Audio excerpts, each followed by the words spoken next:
This morning I'm with Thandi Healy. She is the CEO of Sbhekuza Rail. They have been awarded a 20-year concession with Transnet Freight Rail for a branch line in the Eastern Cape. Thandi, good morning and thank you so much for joining me this morning for coffee.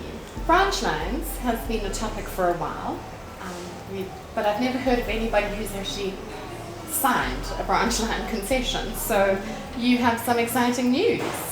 Very much so, Philippa.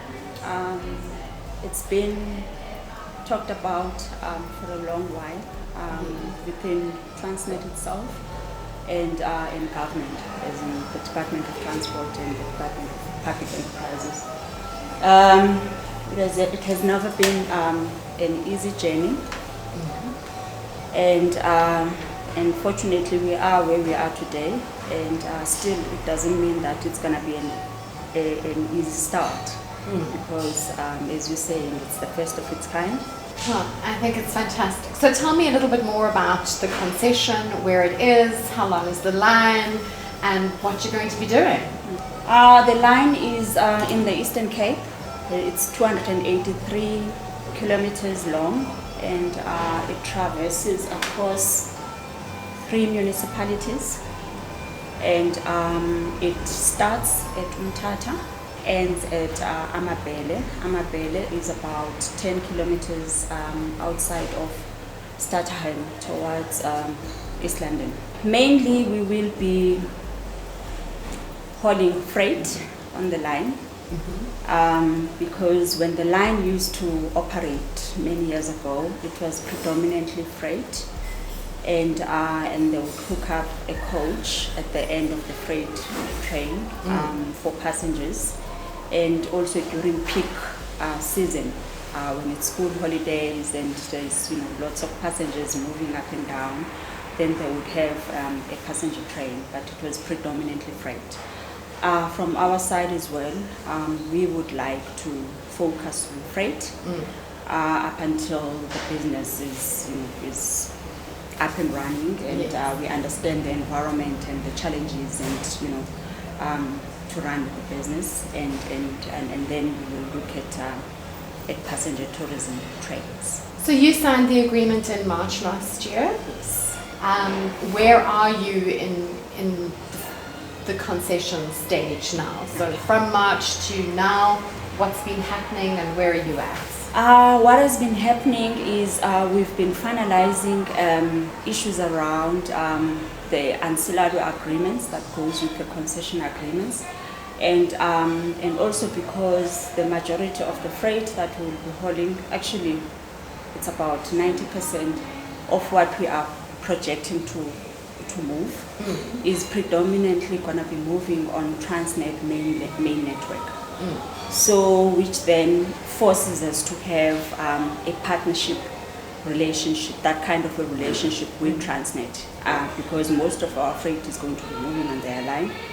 So we have been engaging with them extensively on all the agreements relating to that kind of relationship, which will form part of the concession agreement itself.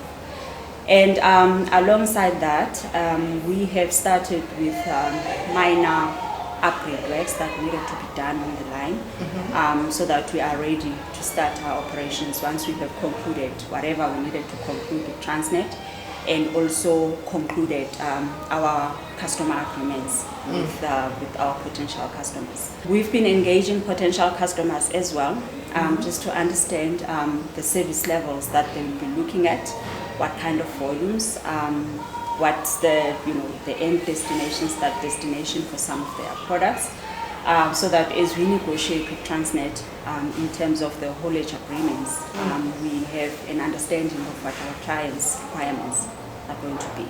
And who are going to be your clients? Looking at the condition of the line, and also from a financial point of view, we are not in a position where from the very word go we'll be able to do all the necessary upgrades that will increase the capacity of the line. As it stands, the line has got some restrictions due to some of the infrastructure, as it was not being used for a very long time. Trains can only move at 30 kilometers per hour. So as we start, we have to be mindful of that and not overpromise in terms of our client base. And so we're very selective in terms of whom do we start with and what sort of volumes are we looking to move, so that we can meet our customer expectations and at the same time operate within the RSR restrictions that are in place due to the condition of the line. So we're talking to the timber companies. We're talking to the cement industry, because as well they move a lot of cement. Is there quite a bit of farming in that area? There is. We've had some inquiries, but our focus is, as I indicated earlier, we're quite, selective in terms of what we start with to get the business going, and for us to get stabilized, and then once we are there, then we can increase our customer base. As the concessionaire, is it your responsibility to upgrade and re-establish that line? Yes. Okay, and I gather there's quite a lot to be done. What needs to be done? We have to replace sleepers, because the bulk of the sleepers on the line, it's still sleepers and wooden sleepers. Okay. And because it was not maintained, to a certain standard, as it was a closed line, so you find that most of the wooden sleepers are rotten. So we have to do sleeper. The bulk of the maintenance work that we are to do is sleeper replacement, and then we also have to give attention to the Kei cuttings, because when it rains, some of the rocks they fall into the line. So we have to do some engineering work in ensuring that the rocks don't fall, whether we put with netting or whatever solution we put in place. And then there is a couple of culverts that we need to maintain. Fortunately for us, bridges are still intact. Okay. And there is no work that we need to do there. And because it's a very long line, the sleeper replacement takes the bulk of the budget that we have to put towards that. And then there is a little bit of work that we need to do on curves, but it's not a lot. It's not a lot, so that we can at least increase the number of wagons that we are hauling, because it's a very curvaceous. They always laugh at me when I say curvaceous. But it has got a lot of curves, especially along the Kei cuttings, which then poses a challenge in terms of the length of the trains. So some of the work that we are going to be doing over time is to see what we can do in some of especially the dangerous ones. How does the funding structure work? Because this is a lot of money. It's one of our biggest challenges so far. We have, based on the business case that we have used to convince Transnet to give us to award us the concession. We're using that with the funders as well.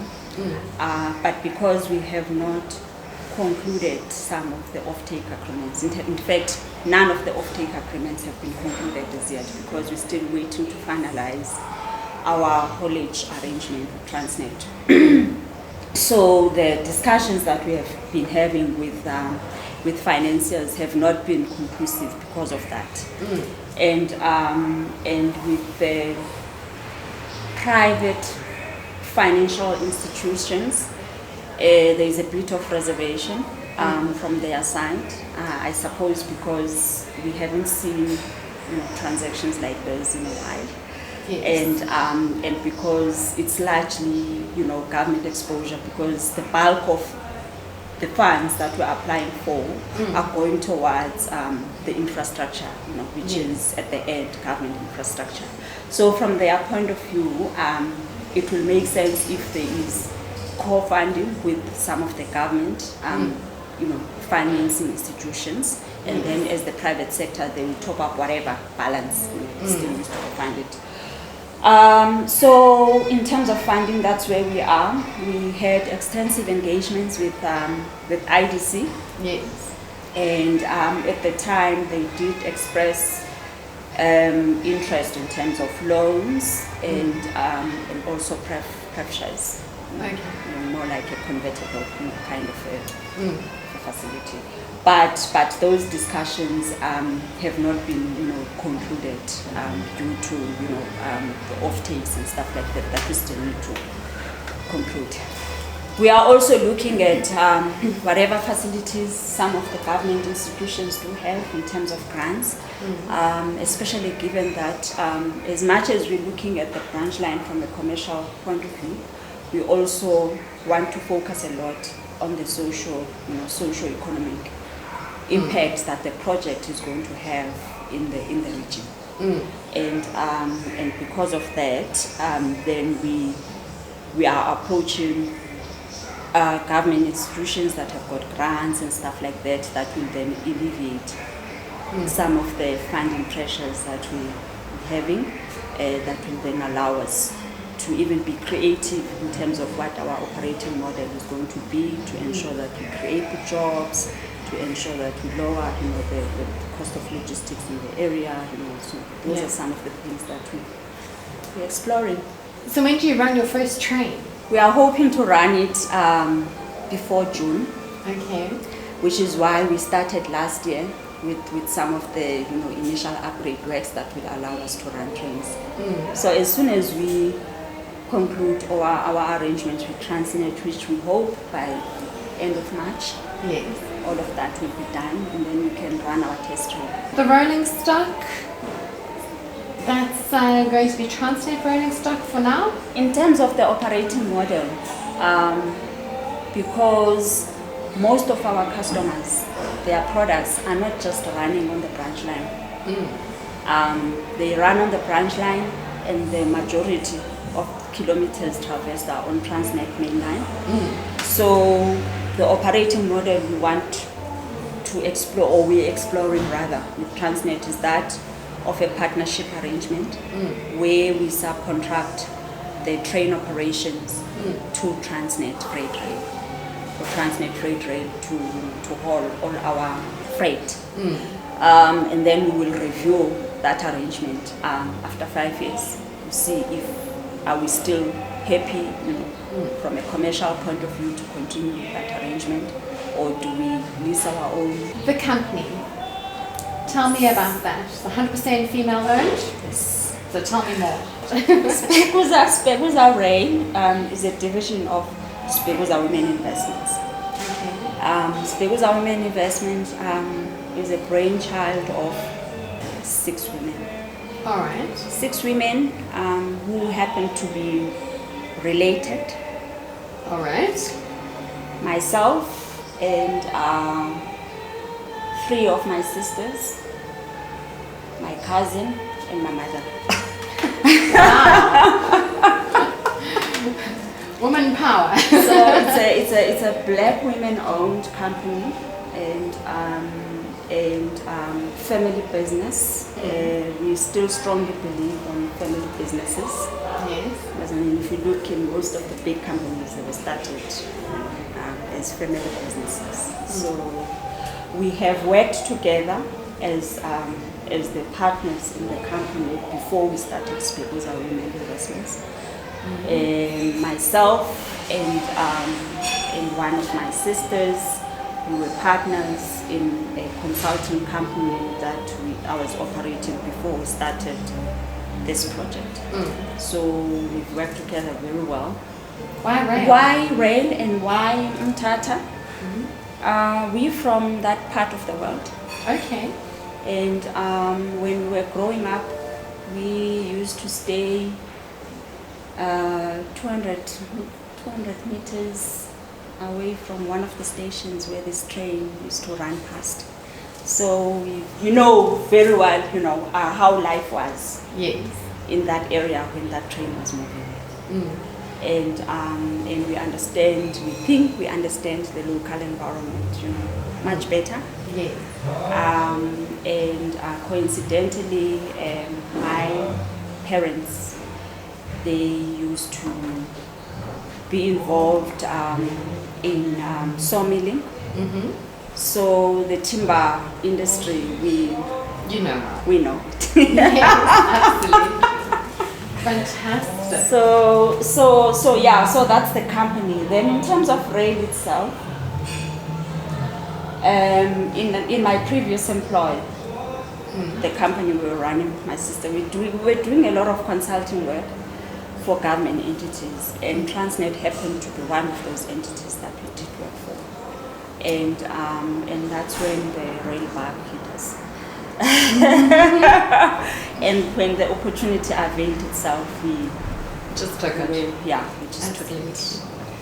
So in terms of upgrading that line, and which suppliers are you engaging with? Well, it depends.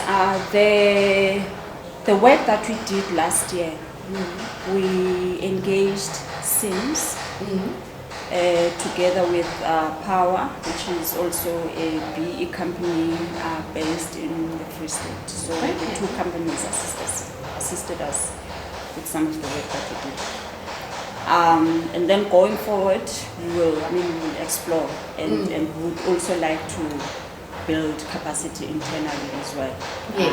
For some of the maintenance, ongoing maintenance that needs to be done.